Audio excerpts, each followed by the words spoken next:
मैं फरीदा गजल और आप देख रहे हैं न्यूज़ 24। और अब रुख करते हैं बिहार की राजनीति की बड़ी खबर की ओर, जहां गृह मंत्री अमित शाह ने विपक्ष पर जमकर हमला बोला है और साफ कहा है कि कांग्रेस और राजद घुसपैठियों को वोट का अधिकार दिलाना चाहते हैं। डेहरी ऑन सोन में हजारों कार्यकर्ताओं को संबोधित करते हुए शाह ने राहुल गांधी की वोटर अधिकार यात्रा को घुसपैठियों बचाओ यात्रा करार दिया है। जी हां, विपक्ष केवल और केवल वोट बैंक की राजनीति कर रहा है।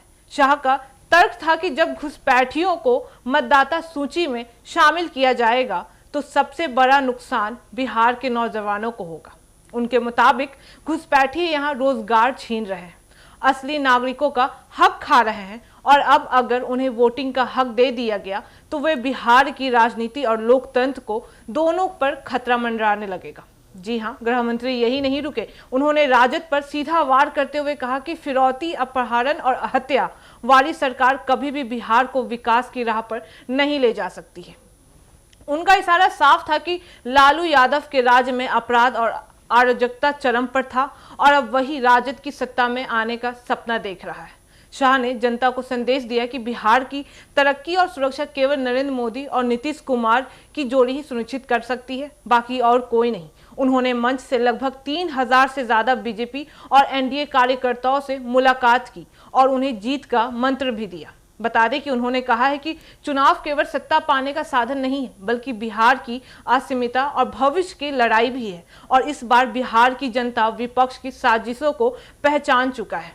अब जरा विपक्ष की ओर भी नजर डाल लेते हैं। बता दें कि कांग्रेस और राजद का कहना है कि वे तो उन असली मतदाताओं के हक की लड़ाई लड़ रहे थे जिनके नाम बिना वजह मतदाता सूची से हटा दिया गया है। बता दें कि राहुल गांधी ने हाल ही में अपनी वोटर अधिकार यात्रा में बार बार यह मुद्दा उठाया है कि देश भर में लाखों लोगों के नाम अचानक सूची से गायब कर दिए जाते हैं, जिससे लोकतंत्र की बुनियाद और पर आघात होता है। कांग्रेस का आरोप है कि केंद्र और एनडीए की सरकार जानबूझकर मतदाता सूची से ऐसे नाम हटवा रही है जो उसके खिलाफ वोट डाल सकते हैं।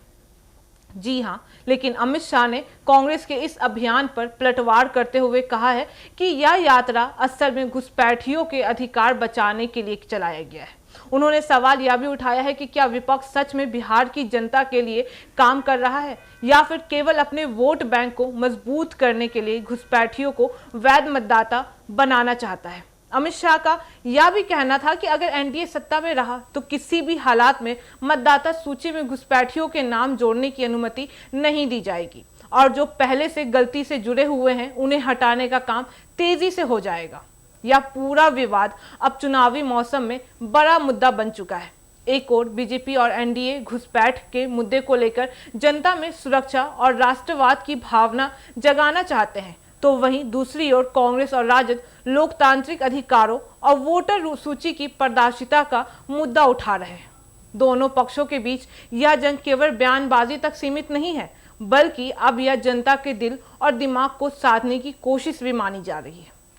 क्या सचमुच विपक्ष घुसपैठियों को मतदाता सूची में शामिल करना चाहता है, जैसा कि शाह आरोप लगा रहे हैं, या फिर यह महज चुनावी बयानबाजी है? क्या सरकार बिहार की जनता इस मुद्दे को सबसे अहम मानेगी या फिर रोजगार, शिक्षा और विकास जैसे सवाल चुनावी नैरेटिव पर भारी पड़ेंगे? ये तय करेगा बिहार की अगली सरकार कौन बनाएगा और किस दिशा में राज्य की राजनीति आगे बढ़ेगी। फिलहाल इतना तो साफ है कि अमित शाह के इस बयान ने कार्यकर्ताओं में जोश भर दिया है, विपक्ष का घेरा है और बिहार की राजनीति में घुसपैठ और मतदाता अधिकार का मुद्दा केंद्र में ला दिया गया है। आने वाले दिनों में यह बहस और भी तेज होगी और इसका असर सीधे तौर पर बिहार विधानसभा चुनाव 2025 पर देखने को मिल सकेगा। बाकी इस मामले पे आपकी क्या राय है, हमें कमेंट करके जरूर बताएं। ऐसी तमाम खबरों के लिए देखते रहिए न्यूज़ 24। हर खबर सबसे पहले सबसे सटीक। वीडियो को लाइक करें, शेयर करें और चैनल को सब्सक्राइब करना ना भूलें। धन्यवाद।